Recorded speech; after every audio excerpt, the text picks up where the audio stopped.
Hello beautiful witches, good evening and welcome to Talky Tuesday. I'm just going to wait for a moment until I see that I've got some viewers. I hope you're all okay. I hope you're having a beautiful day and a beautiful evening. Right, let's just get sorted. So I'm going to wait till some people hop on. Good evening, good evening. Just drop me a little message if you can hear and see me okay. Let's have a little look. Oh, I've got 3 people watching. So, all right, and that's better. 4 of you there. Just sorting out the position of my camera. Hello, Nikki. How are you? Hi. Thank you for joining me. I'm quite excited. Hi, Gina. Was it you that you've got your job, Gina? Have I got the right person? Congratulations. Hello, Abby. Hello, Misty. Thank you all for joining me. Good evening, good evening. So I'm just going to wait for a couple of minutes and just, hi Charlene, and see who else hops on. Hello, guys. Thank you so much for joining me. Oh, good.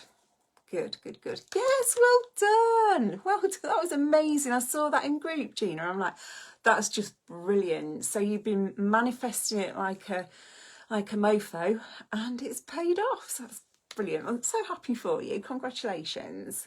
And you start next week. Oh, exciting. Right then, so this evening, Talky Tuesday. Oh, you start Tuesday. Sorry, my eyes, honestly. Hello, Andrea. How are you, my darling? Amazing. So you start a week today. Brilliant. New beginnings as well, isn't it? New beginnings. If I look a little bit on the pace, it's because my camera won't go straight. So I am actually sat straight. Anyway, right. So the reason I'm dressed like this is because Aphrodite loves roses. So I was getting ready to do your talk and she very strong, I was doing some meditation. She very strongly said, well, you're not talking about me looking like that with a baseball cap on, Julie. Please just go and sort yourself out. Hi, Lisa. So I just follow, I just do as I'm told, mostly by my guides.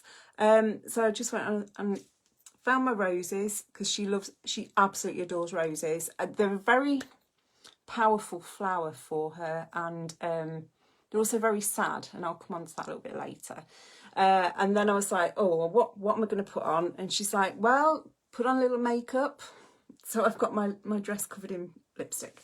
So, and we know, obviously, she was a beautiful, beautiful goddess of beauty. She's shining, a shining star in the pantheon, in the Greek pantheon. So without further ado, I'm just going to give you a little bit of my background and why I identify so strongly with Aphrodite, and why Aphrodite Venus is one of my deities that I go to, as well as Mars and Aries, obviously, you know, the Greek Roman.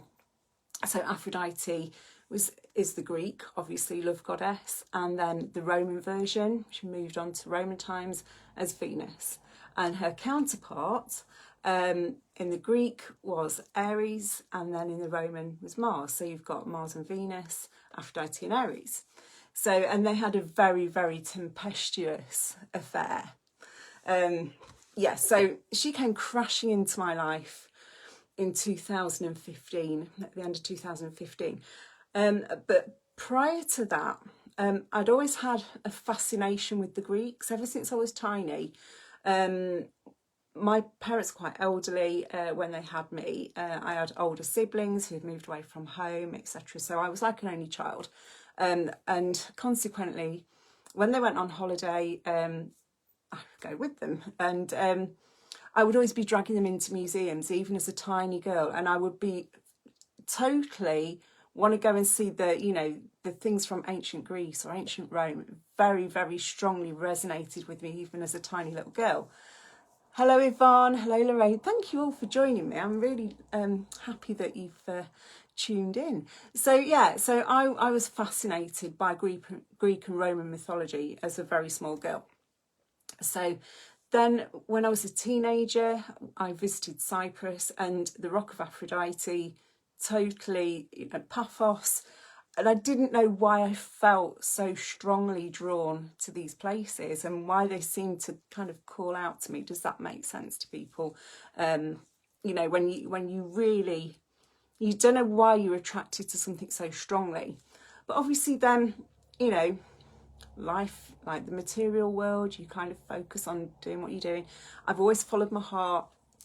I've always had my heart broken millions of times, and very passionate, and you know, I'm a fire sign, I'm a Leo, so I'm all those kind of sun things, and love and passion and whatever, and kind of impetuous, is that the right word? Impetuous, just, you know, do things without even thinking. So that's kind of my background. Anyway, 2015, end of 2015. Hi Danielle. My lovely husband had a very serious accident. So he was in intensive care in a coma. So I was sat at his bedside, and they told me that he really wouldn't survive. So obviously it was a terrible time. And I was playing him music every night because we used to go to a lot of gigs, etc.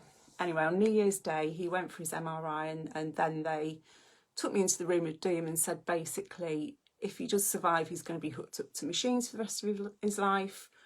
What would his wishes be? And nobody wants to hear that, do they, about a loved one? Nobody wants that conversation. Anyway, we had the conversation, and I said, please give him the weekend. Give him the weekend. I can't lose this man. On the Monday, they reassessed, and he opened his eyes. Now, over the weekend, I had got him trending on Twitter. Lorraine, hi. Studied Greek and Roman mythology at school and still interested today. You can't wait to hear my story. Oh, thank you. Oh, lovely.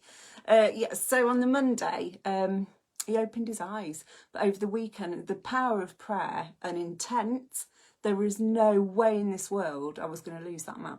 No way. And I started to notice signs and things like that. And I could feel something was kind of, and this sounds freaky, possessing me. I was driven. I was absolutely driven. There was no way in this world, or any world, that they were taking that man away from me. So I harnessed everything that I could. And I didn't realise at that point how powerful those things could be. Now, unbeknownst to me, Nigel, my husband, was also fighting. He was in his coma, and he said to me he had that choice whether to go through that door or come back, and he could kind of hear me calling him back. So yeah, I do believe the power that we all harnessed together, because nobody wanted him to go, and the power that he had, his strength inside, brought him back to us. And the doctors all called him Miracle Man. He'd had brainstem damage. There was no way that he should be able to even breathe on his own. Yet there he was, opened his eyes. 3 days later, he was sat up in bed. And it was a total... And that, to me, is the power of love, right? And that is our song. I mean, I'm covered in tattoos that are dedicated to this time. I mean, that's mine and Nigel's song, The Power of Love. And here we have Adonis and Aphrodite. We have Mars, and we have Hephaestus. Now, I needed to give you, thanks Charlene, this is be 6 years ago at Christmas. That was my spiritual awakening. Now, when I say she saved my life and she saved Nigel, absolutely, but she very nearly killed me, because when you have a goddess that's channeling through you, to actually make sense in this world, you sound crazy, right? And they lock you up. And that's what happened to me, because I knew what I was hearing and seeing and everything else, but the men in white coats and science, boom. Science and religion, philosophy, boom, like that. They don't mix. They didn't want to listen. And yes, I was poorly. I needed sleep, I needed help, and I needed somebody to listen. They didn't want to listen. Hi, Lindsay. Hi, Lynn. Oh, Junie, you've got goosebumps. Yeah, and this is all from the heart. I've prepared a little bit, but my story. I love you too, Amanda, very much. I mean, yeah, we met literally about a year before that shit kicked off, didn't we? Yeah. So, and again, we were attracted to each other. We sat there, and me and Amanda were just like that. and we'd never met before. And you know when you get that that feeling that you've probably known somebody before, and you just talk like you've been talking for years and years and years, or probably in previous lifetimes. Anyway, I knew there was no way that Nigel was going anywhere. I knew that we had been together in previous lives. Now, your near death saved me and led to your awakening. I think it happens a lot, and the more, hi Lindsay, the more people that I speak to, the more it kind of resonates that this happens when you're at your lowest that you ever think you can be. They come in, and all of a sudden it was like boom, and I really was so blown away by the power that was coursing through me and through my fingertips. Hi Joe. And the fact that we brought this man back from, you know, from not from Hades, he wasn't exactly going to hell, but he was in between worlds, you know, he was in that kind of area that he could have gone either way, and he chose to come back. He had the choice, he chose to come back. So yeah, so Aphrodite was very strongly within me, and I kept trying to tell people, you know, and we've done this, and this guy here, you do realise he's Hephaestus. He is, you know, he's Vulcan. Hephaestus was Greek, Vulcan was Roman. So the god of fire, you know, and my Nigel was a blacksmith. You know, he'd worked at a pit. He'd also, Hephaestus, I don't know if you know the story, he was married to Aphrodite, he was her husband. He was quite ugly. And Zeus threw him out of heaven because he was ugly, and it left him with a limp. So, and he was also, as I say, he was a blacksmith. He was the blacksmith of the gods, and so was Nigel. Nigel has a limp. You know, the similarities were incredible to me. And I'm trying to explain this to people. You just sound fucking crazy, right? But it's all relevant.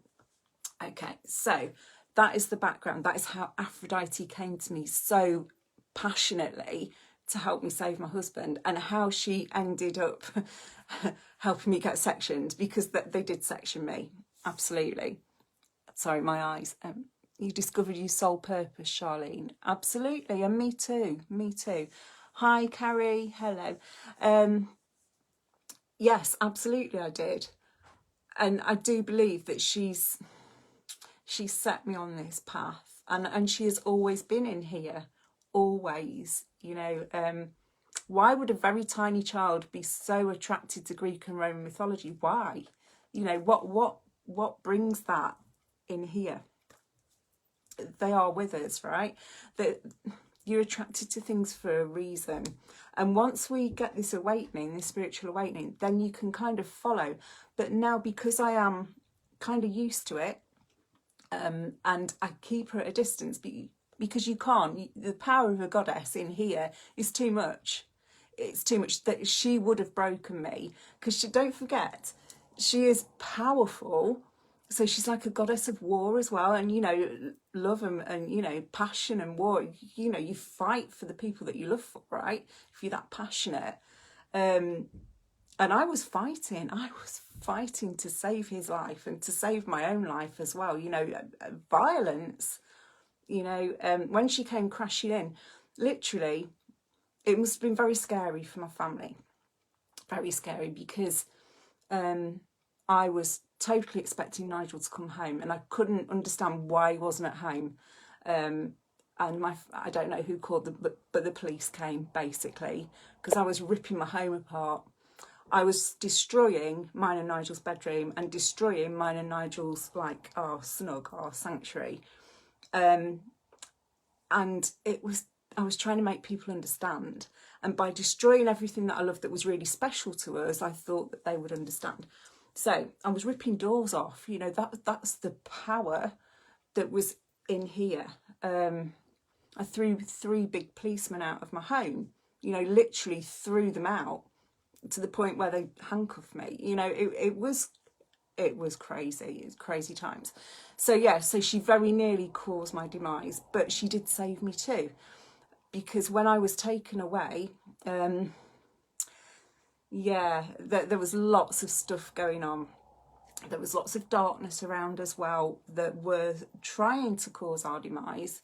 So I had the power of good on one side, and then you've always got the opposing bit, right, that you've got to fight against. And there was a very crazy night in the psychiatric unit, I have to say. But anyway, she saved me. So what I thought I'd do was, that's my background, and that's why I identify with her so passionately. But as I say, I do kind of keep her at bay. So as we know, Aphrodite is the goddess of love. She's the Greek goddess of love. Now, she was born rising. She came out of the sea, out of the ocean. So Gaia, Uranus cut off. Let me read it out. Okay, so this is my book, and it's based on my story. It's out of print now, but it is on Amazon on Kindle. You can still get it that way, and I do have a few copies, but that's not why I'm talking about. I'm talking about her because she's told me to, basically. So in 2011, this is the essay that I wrote about her, and it's tracing Aphrodite from ancient prehistory, thousands and thousands of years ago, before the Greeks, through to present day. Okay, so I'm just going to give you the bones of her progression, really, from the fertility goddesses of ancient Sumeria, from prehistory. So excuse me if I'm looking down, because I am reading from this is my own work. This is my work here. So how did Aphrodite develop from the original prehistorical goddesses of fertility through to the presence in the world of ancient Rome, a transformation with her new title of Venus, and her descent and inclusion from the foundation myths of Rome in the lineage and genealogy of Julius Caesar? Did you realise that? Also I'm going to be talking about the famous painting The Birth of Venus by Sandro Botticelli from the Italian Renaissance, with descriptions of Aphrodite and her attributes by earlier scholars. So where did she come from? Joe, I've enjoyed reading your book, and I'm thankful to have a copy. Oh, thank you, Joe. Thank you. And thanks for that. I really appreciate it. Yeah, there's another lady writer, friend of mine, who works with patients in psychiatric units and takes my book in because it gives them some hope, I think. And she said it really helps them anyway. So how was her appearance first described? To trace her ancestry back through time, it's necessary to look back many thousands of years to early civilizations and their worship of fertility goddesses of prehistory. And I think somebody mentioned that when I said I was going to do this talk, mentioned one of the goddesses, which was Inanna. So there have always been references to the worship of goddesses of fertility. It seems that early man gave votive and offerings to deities that protected and provided the base needs of survival. Fertility of body and sustenance is a fundamental need for the survival of any civilization. So it isn't surprising that any social community looked to divine intervention for help to ensure the success of both procreation in human, animal and crop production. Inanna was an early goddess of the Sumerians, who was the goddess of, above all, the bed and fertility, responsible for the continuity of life. From her ancestor, Aphrodite inherited many of her attributes, including doves and temple prostitutes. So it seems then that some items were carried through time to be either present as originally worshipped or by making a transformation, such as Inanna's husband Dumuzi, who shares similarities with Aphrodite's love Adonis. We'll talk about Adonis in a minute. Both poor and fortunate suffered the fate of being gored to death by the tusks of a boar. So from Inanna, we move to Ishtar of the Babylonians and the Assyrians. Ishtar is not only the goddess of the bed and love, but of violence and war. And as I said before, love and violence and war, they're so interlinked. It's passion, isn't it? And it's that opposite. A similarity with Aphrodite has been cited as leading Paris to Helen of Troy and in effect causing the Trojan War. She's a dude. Once she gets it on her, there is nothing stopping that goddess. Absolutely. So one theme which is carried on is the worship and association of Aphrodite with prostitutes. Ishtar had sacred prostitutes in temples dedicated to her who were served by castrated priests. So from an unnamed goddess of prehistory to Inanna of the Sumerians, Ishtar of the Babylonians, we then come to Astarte of the Phoenicians. And from here, we're getting closer to the birth of Aphrodite. So there's a guy called Grigson, and in his book, he describes trading routes and patterns of the Phoenicians and the Greeks, and how a particular rich purple, you know, purple is so regal, isn't it? The purple dye is the colour throughout antiquity that was present in the Senate of ancient Rome, imperial purple. So from these beginnings, ideas, objects and even colours pass from one civilization to the next, ideas and identities changing and transforming along the way. So as Ishtar began to fade into the background, we see Astarte, the Philistines called her Atargatis, transformed into Ashtoreth in Hebrew, and then Aphorethi,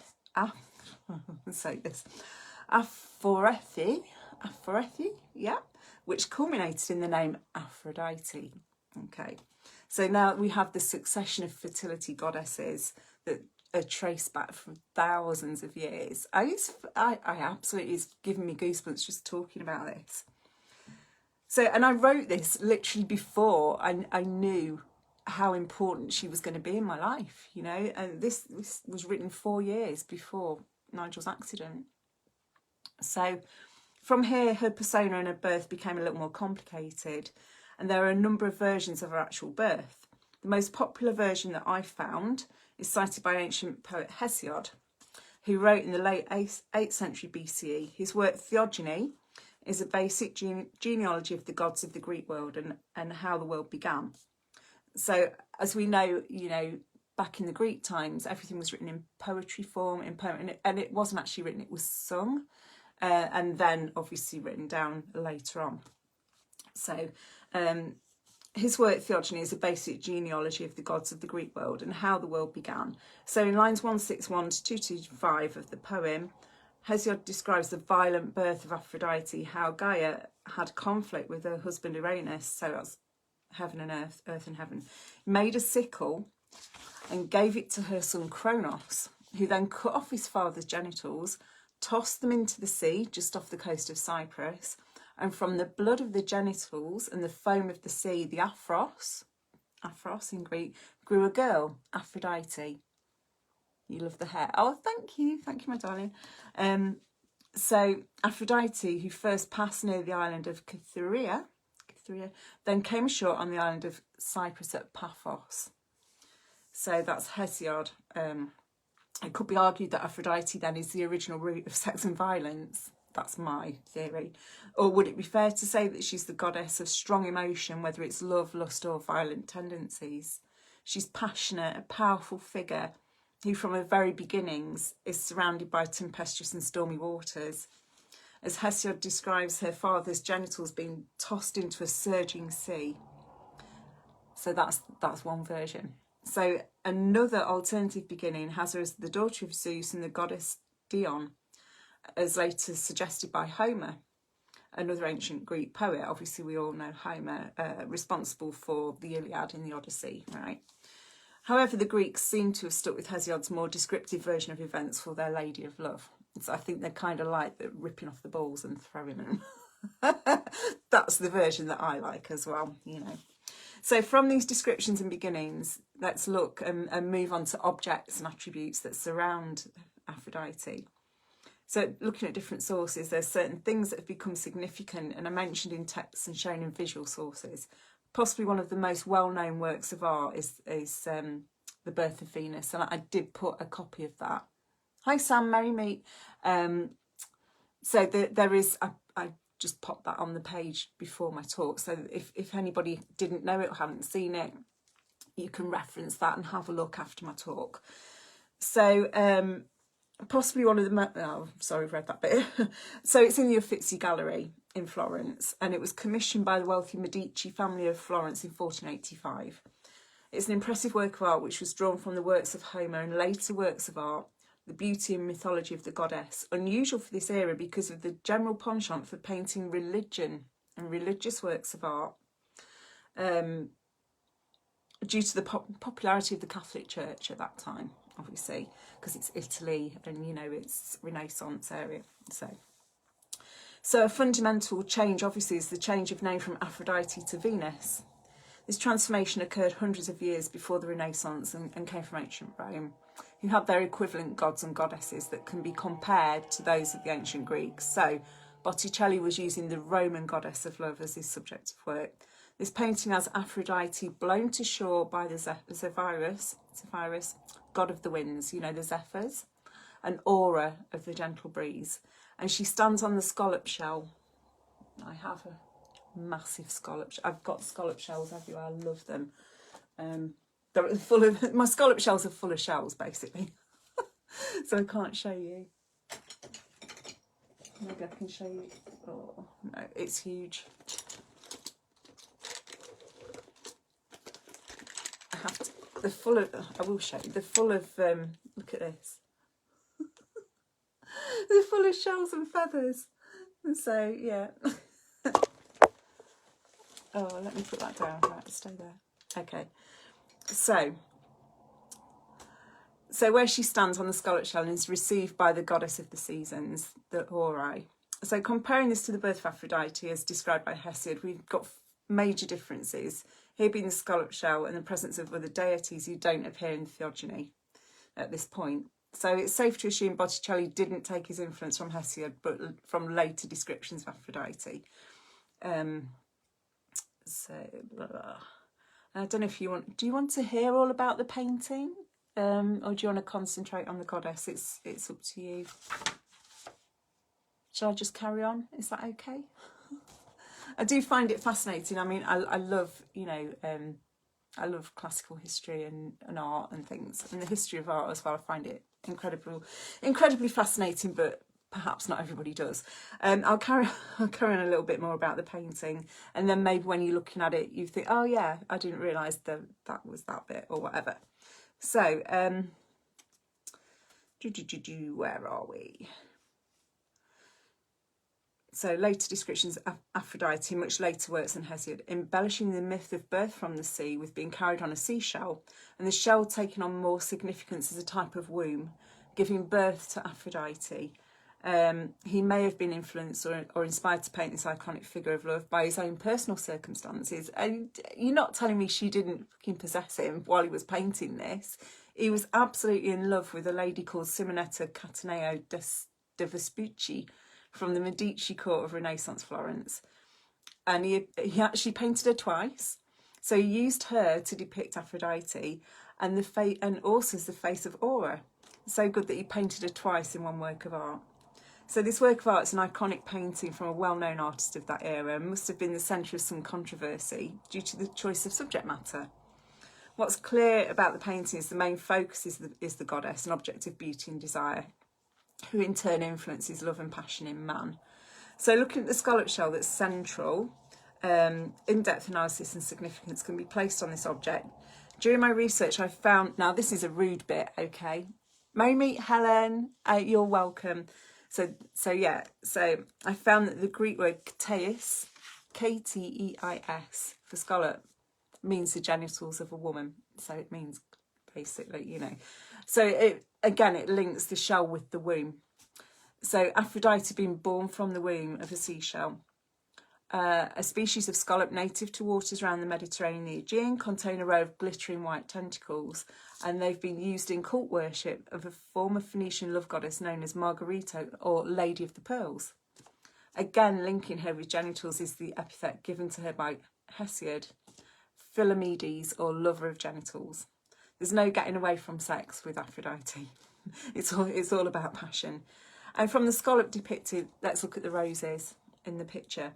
So they're blown into land and surround Zephyrus and Aura. Romance, moonlight, love and roses. What's more romantic than that? So these iconic floral symbols of love can be traced back to Our Lady and the Greeks.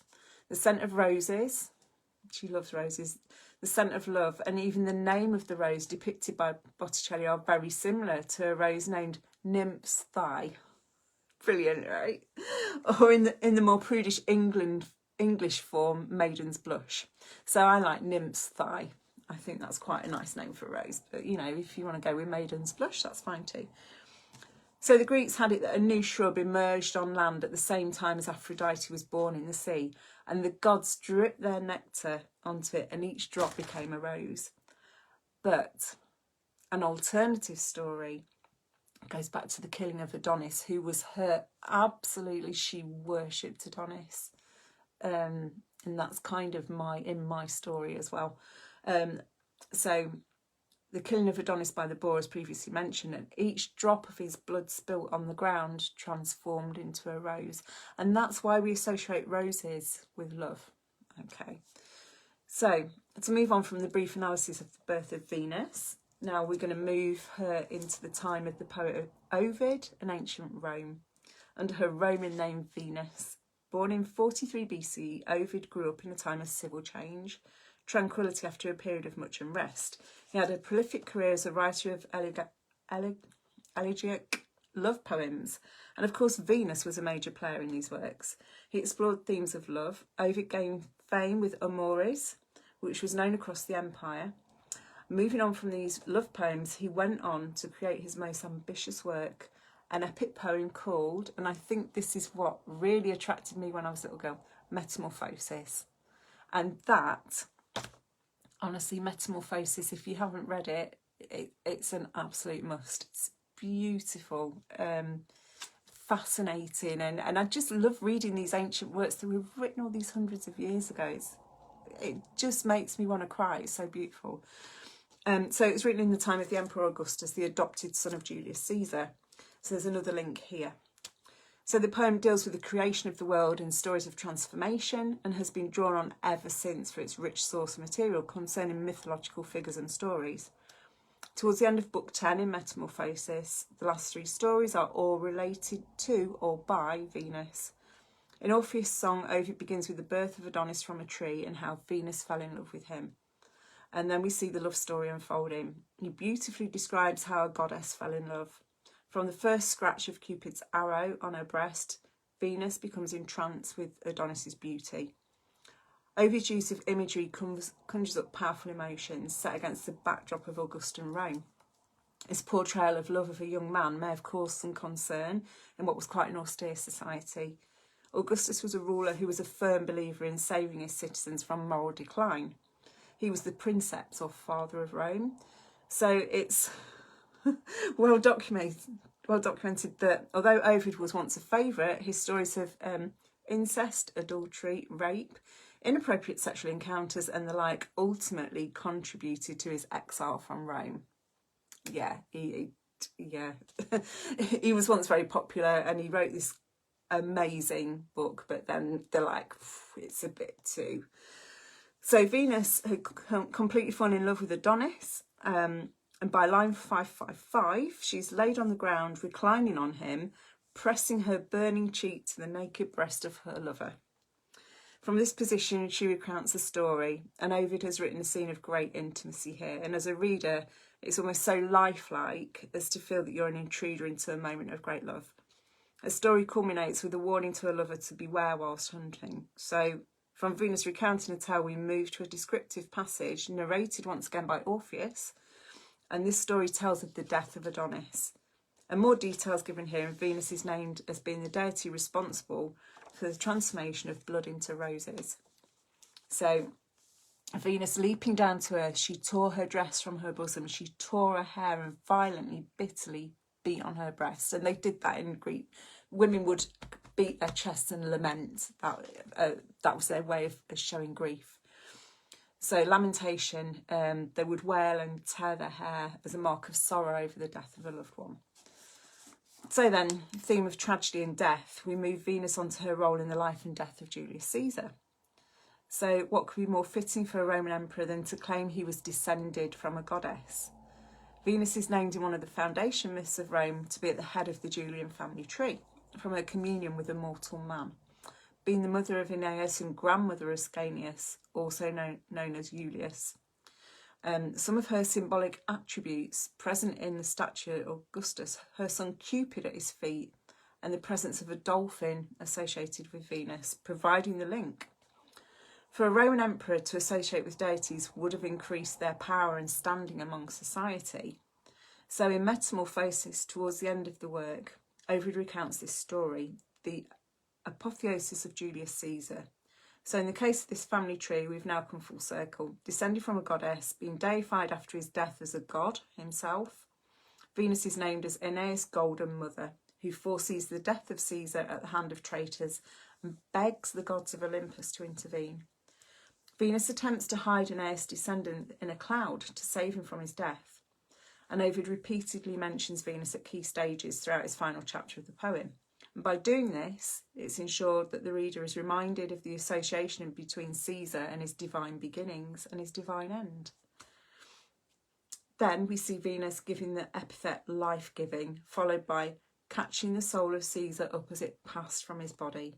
From this moment, Caesar's carried by Venus upwards on his way to the heavens to join the lofty heights of other gods and goddesses. And Ovid neatly wraps up his epic in praise of the Augustan Empire, and one can only wonder at what scandal must have been involved for him to be exiled away from Rome. As mentioned earlier, I am literally, this is my book, I'm not citing it from anybody else, but I wrote this 10 years ago, so, you know, I can't remember it all. So as mentioned earlier, Venus was a prominent figure in the writings of Ovid, primarily because she was the goddess of love, the main preoccupation of this poet, with titles such as Amores, loves, Ars Amatoria, art of love, handbook of sex. You think the Kama Sutra, you know, that we all know about that. Did you know that they've got the Roman equivalent in the art of love? Remedia Amoris, cures for love, and how to fall out of love. Now I've taught you how to fall in. I think that's just brilliant. So it's clear to see how he had many uses for Venus as the love goddess within his works. And I chose to write of her inclusion in Metamorphosis so I could illustrate her role within imperial society, even bringing with her the purple of the mollusk from the Greek counterpart Aphrodite, now called imperial purple. And it's right, the gods, they just follow us, right? As humans, you know, we bring them with us, don't we? Right from, it's fascinating. They're always there. She's still everywhere around us. I love it. Love it, love it. So to sum up, this powerful female deity has been the subject of many works. So I've come to the conclusion the subject was as close to the hearts of men and women in ancient times as it is today. And what were the reason for the continuation and success of mankind than human relationships and procreation? And without this, our very existence would grind to a halt. Attitudes and sensibilities may have evolved and changed, but when it's stripped to the bone, fundamentally, sex, love and Aphrodite dwell in each and every one of us. Looking around at our contemporary society, this beautiful goddess still has a place. And at that moment, Kylie Minogue had named her latest album Aphrodite. So even everyday items named after her, including a Venus razor, promoting smoothness of skin. The goddess of love remains an influential figure in modern society. We don't have to dig deep to find her. So I've traced Aphrodite and her Roman counterpart Venus from the beginnings of the fertility goddesses through to Kylie Minogue of popular culture. So that was my findings, as I said, years and years before she crashed into my life. And that's why I owe her my life, really. And you know, she's just become a part of me, but she doesn't, I don't kind of let her in now as much. She's always there, you know, and like tonight, when obviously she's the one that led me to kind of do this talk. And like I said, go and get changed, Julie. You are not talking about me looking like that. So that was, yeah, it's brilliant. She's always there. So yeah, so my tattoos are dedicated.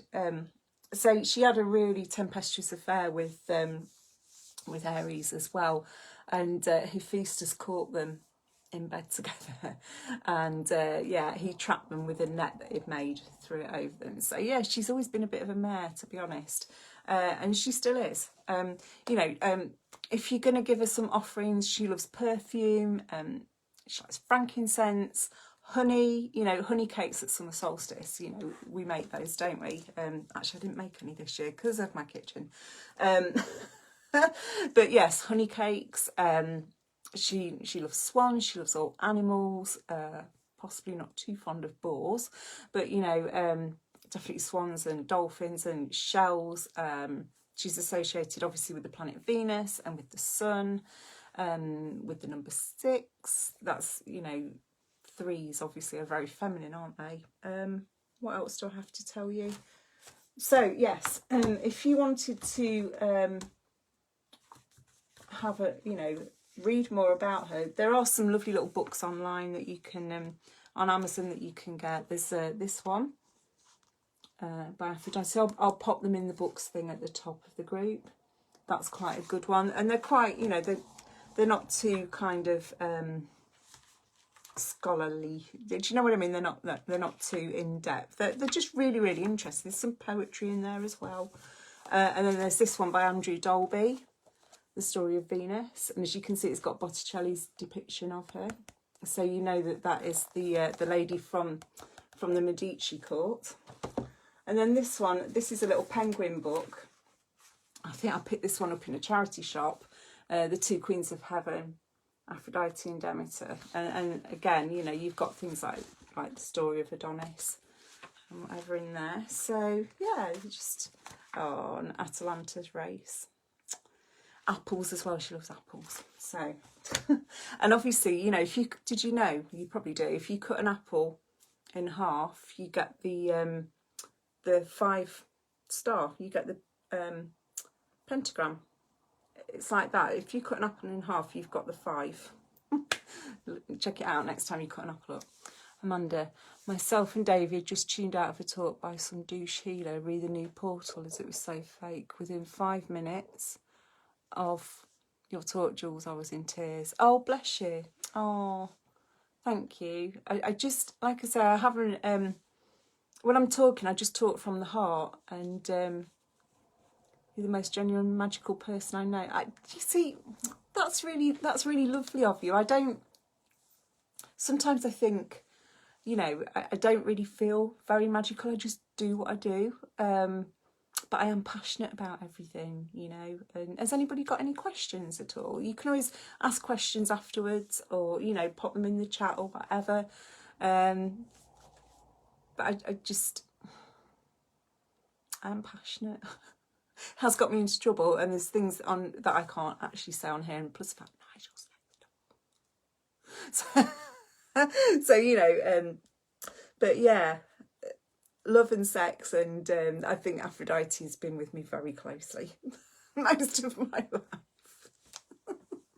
So right, let's just see if there's any more questions. I hope I haven't missed any questions. Don't think I have.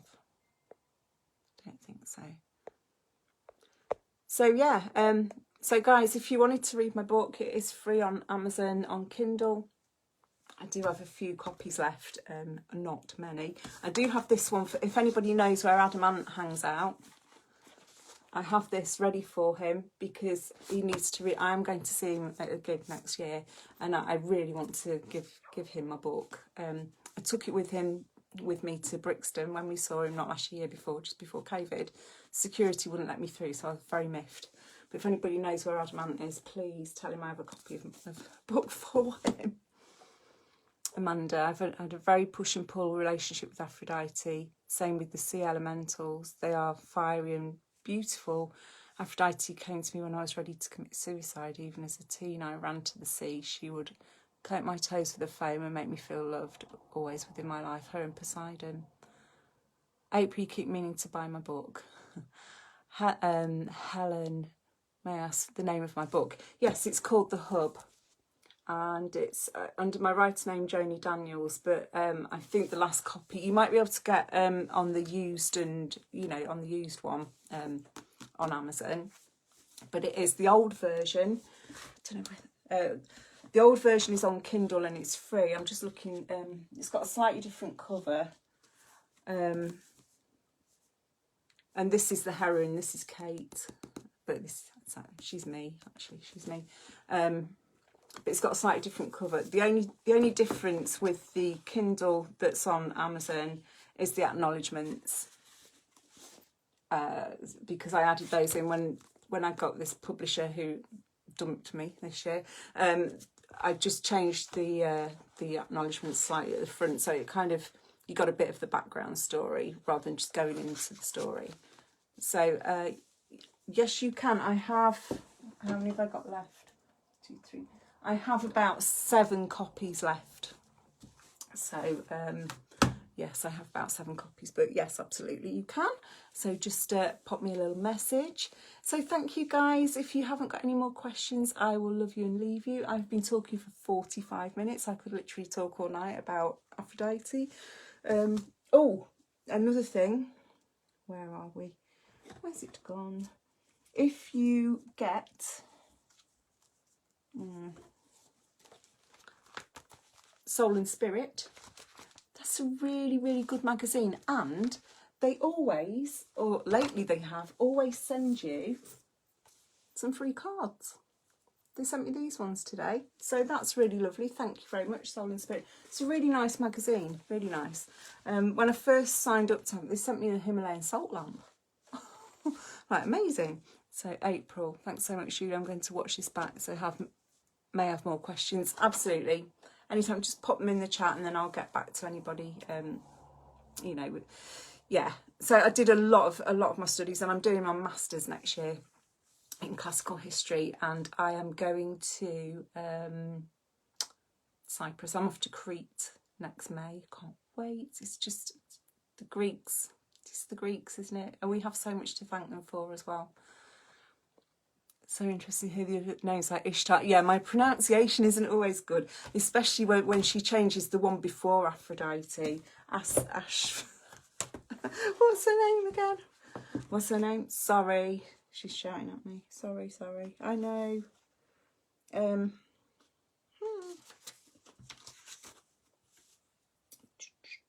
So Ishtar can say that one, and Inanna. Atagatis, Astarte, Ashtoreth was the Hebrew, and Aphthorethi,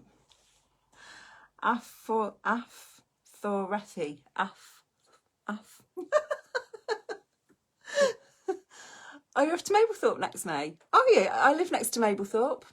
We'll have to go for a coffee. That's literally the next seaside town to me. Aphthorethe,